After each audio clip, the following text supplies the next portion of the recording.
Finalmente Global placed in final liquidation as MTI dominoes start falling. Pretoria High Court skips the provisional step and jumps straight to final liquidation for the first MTI-linked organization to fall. More are expected. Finalmente Global, a company which purported to be an advertising company but appears to have been linked to the now collapsed Mirror Trading International, MTI, was placed in final liquidation in the Pretoria High Court on January 12. This follows an application to the court by three Finalmente Global investors, Robert and Candice Fletcher, and Marcel Beech.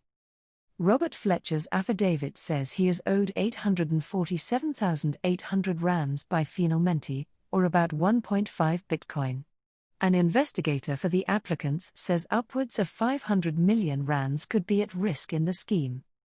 The sole director of the company was Kobus van der Merwe, who failed to ensure proper management and good governance of the company, and should the liquidation be granted, the assets which consist of the bitcoins of the members of Finalmente, which are still in the possession of the company, may be misappropriated. No one from Finalmente turned up to defend the action. As previously reported, Finalmente Global purported to be an internet advertising company that could generate returns of 106% by buying bulk ads and selling them for a profit. It apparently did this by encouraging investors to lend Bitcoin, much of which was channeled to MTI. In late December, Finalmente wrote to investors claiming MTI's well-reported difficulties had nothing to do with it, and there was no affiliation between the two.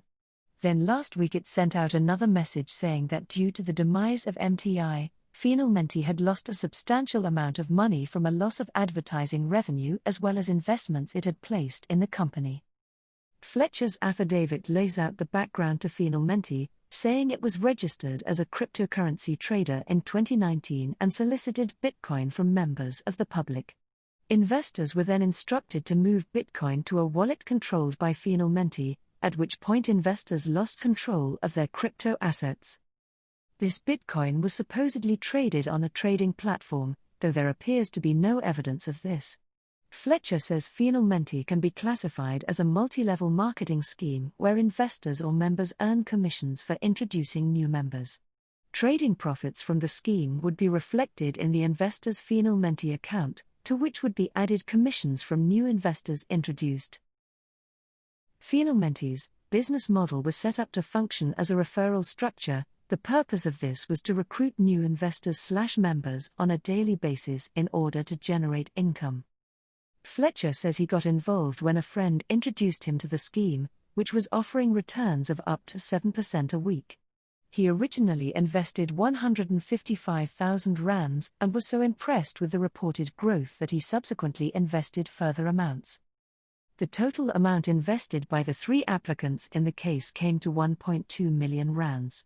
When Fletcher tried to withdraw 59,000 rands on January 4, 2021, he received a pending withdrawal notification, but no money was ever paid over to him.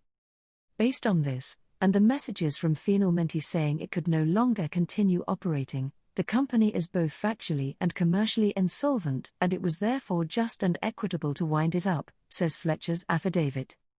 In his affidavit, Fletcher alleges that Finalmente is involved in illicit business dealings and an urgent liquidation is required to trace all wallets containing Bitcoin belonging to investors.